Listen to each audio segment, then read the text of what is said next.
It's The 10 Show with Bill Henley and Lori Wilson. Our next guest is an author of a book called The Best Investment. She's here with strategies parents can use to help their children cope with financial crises that we're going through right now. Please welcome Dr. Andrea Weiner. Nice to have you. Thank you.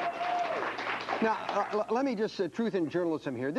I'm glad I'm doing this segment because I had this problem, this anxiety with finances. My mother died when I was 11. My dad had nobody else to confide in, and I knew every financial problem we had, and we had tons. And I really do think it left me with some anxiety about that. I'm assuming now with men losing their job, mothers losing their jobs, and the stock market going to heck in a handbasket, that a lot of people are going through the same thing that I am. Do you agree with this, or is my premise right? I agree, Terry. You know, there's definitely going to be a rise of anxiety and depression among adults. This is unprecedented times right now. But I think what we need to do is really focus maybe on the children. Because they feel it even though you might not realize they feel it. Absolutely. I call these children Generation R, because Generation R is the children that will be most affected by this unprecedented 2009 recession. Well, let me cut you off real quickly. How would this manifest itself? Bad grades in school, not sleeping? How can you tell? Well, with children, there's all different ways that you can tell with that. But I think that what you're going to see is what's happening in the parents' lives is going to spill over in the children's lives. So if a parent is feeling anxious or fearful, it's definitely going to spill over. And children are really astute. They're amazing. They'll pick up on your tone. They'll pick up on your voice. They'll pick up on those conversations that they weren't supposed to hear. Sure. And so if parents are feeling fearful and anxiety, they really need to calm themselves down and project a calm manner. All right, so you wrote The Best Investment. It's aimed at parents and their kids. Right. What are some of the things we need to talk about? Here's some on the screen now. Express feelings in a way that provides children with a fear from not being fear and improving their skills. Explain that. Well, if you express your feelings, and I believe that parents should express their feelings. We are emotional beings, so we should be expressing our feelings, but do it in a way that's not so panicky. As I said before, if you're expressing yourself in a calm manner, it's going to be so much more reassuring. So you want honesty without alarm.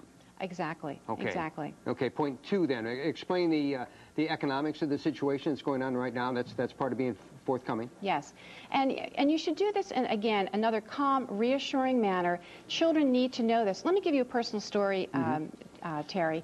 When I was about 11 years old, my own family was dealing with financial issues, and in fact, my father was facing bankruptcy. And my parents sat us around the table, and my brother, my sister, and I, and said, okay, this is what's going on. And all I could visualize as they were talking was I was going to be out in the street with, rags and begging for food. And I turned to my mother, and I said to her, Mom, are we going to be really, really poor?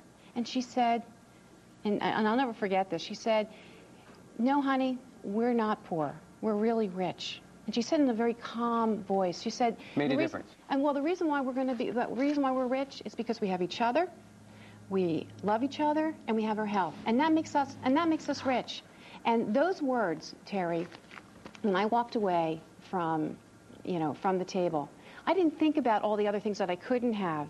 I thought about I had something much more valuable. Our clock is ticking. Let me go over these other 2 points. You say focus on what children have instead of what they can have. That's somewhat saying what you just said. Help children see that the cup is half full rather than half empty. So a lot of it's attitude. And you say no from an empathetic point of view.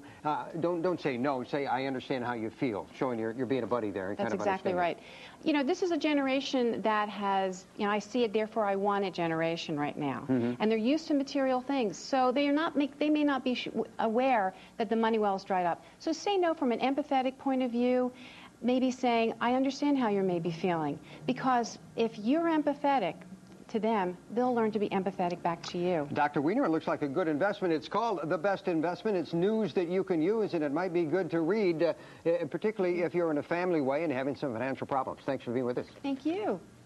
All right. Thanks so much.